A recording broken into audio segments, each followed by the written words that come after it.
रिलायंस आपका पैसा 100 गुना नहीं कर सकता। आपका न्यूज चैनल और आपके दोस्त आपको बर्बाद कर देंगे। क्यों? आप एक ऐसी गलती कर रहे हो जो आपको कभी अमीर बनने नहीं देगी। आप शेयर प्राइस देखकर शेयर खरीदते हो, लेकिन अगर मैं आपसे कहूं कि 100 का शेयर आपका पैसा 0 कर सकता है और 10,000 का शेयर आपको करोड़पति बना सकता है। पीटर लिंच दुनिया के सबसे बड़े फंड मैनेजर ने कहा था, इन्वेस्टमेंट धंधे की समझ है, नंबर्स का जुआ नहीं। अगर आपने आज मार्केट कैप का असली लॉजिक नहीं समझा तो आप अगले क्रैश में सब कुछ खो देंगे। मार्केट कैप क्या है?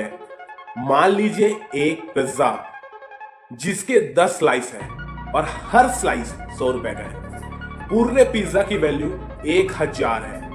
अब एक दूसरे पिज्जा है जिसके 100 स्लाइस है, हर स्लाइस सिर्फ 20 रुपए का है। इसकी टोटल वैल्यू हुई 2000 रुपए। शेयर प्राइस सिर्फ एक स्लाइस की कीमत है, लेकिन मार्केट कैप पूरे पिज्जा की कीमत है। इसका फॉर्मूला है current share price into total number of shares is equal to market cap. ये निकल जाता है। लोग 20 वाला स्लाइस सस्ता समझकर टूट पड़ते हैं, ये भूलकर कि वो पिज्जा एक्चुअली महंगा है। एज एन इन्वेस्टर आपको पूरा पिज्जा खरीदना है, सिर्फ एक स्लाइस नहीं। इसलिए शेयर प्राइस आज से देखना बंद कर दो। अब आते हैं उस बात पर जो कोई नहीं बताता। क्यों रिलायंस आपका पैसा 100 गुना नहीं कर सकता? इस पीटर लिंच ने लॉ ऑफ लार्ज नंबर्स कहा है इसे। रिलायंस का मार्केट कैप लगभग 21 लाख करोड़ है। इसे 10 गुना होने के लिए 200 लाख करोड़ की कंपनी बनना पड़ेगा दोस्तों।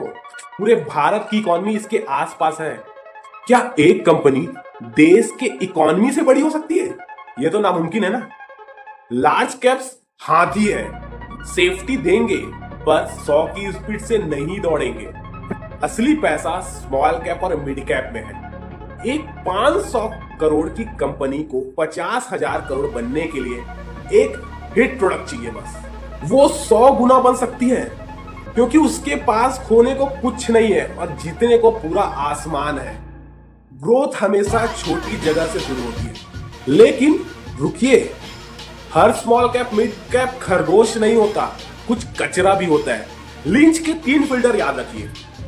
लिंच उन कंपनीज को पसंद करते थे जिनका नाम बोरिंग हो और धंधा सिंपल।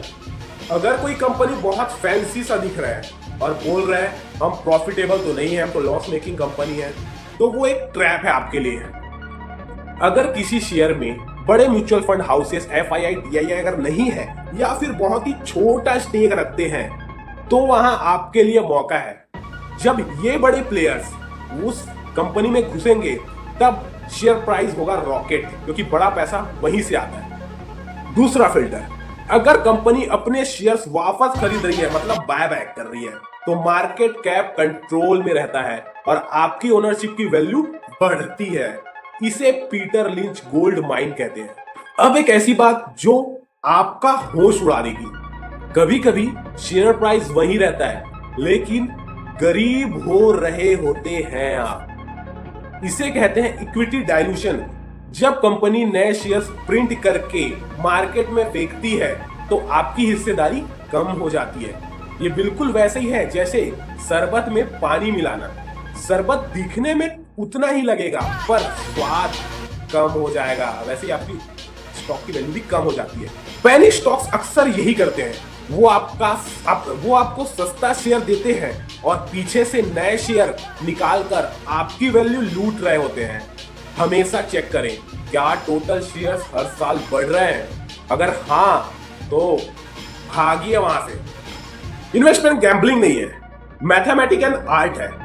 आज से आप शेयर प्राइस नहीं, मार्केट कैप और प्रॉफिट का रिश्ते को समझेंगे। याद रखिए, प्राइस वो है जो आप देते हैं और मार्केट कैप वो वैल्यू है जो आपको मिलती है।